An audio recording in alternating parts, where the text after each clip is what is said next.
What I remember most about my father is that he was always passionate about what he was doing. He used to always tell me, if you have a goal out there and if you're willing to work for it, one day it'll happen. It was his curiosity to try to understand how nature worked, how science worked. And he'd always include me in all these adventures, trying to, get me to say the most important thing that you can do as you grow is to have an interest in this knowledge. He loved to talk about his experiences in China, where one of his earliest observations were that the people who lived in the agricultural areas had embraced different types of eating habits. He said he woke up one morning with an idea.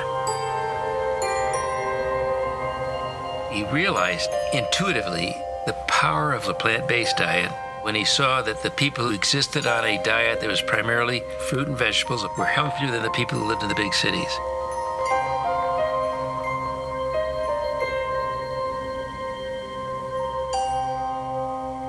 He theorized there must be hundreds, maybe thousands of important factors in a plant-based diet that were important in human nutrition. And he began to conceive of a supplement that you could make from plants that you could add back to the human diet.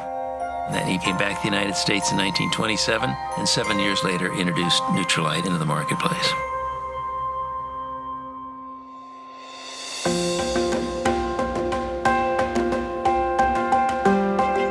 My father pioneered in the area of phytonutrient development from the very beginning.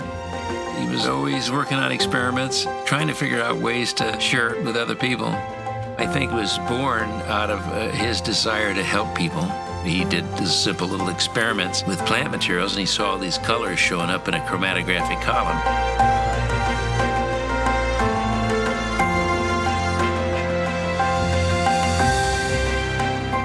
He used to tell me, one day, the analytical methodology will enable us to determine what these colors that I see are and how they function. And once we know that, we'll be able to isolate them, be able to identify them, and we'll be able to more particularly determine what they're doing in human nutrition and human health.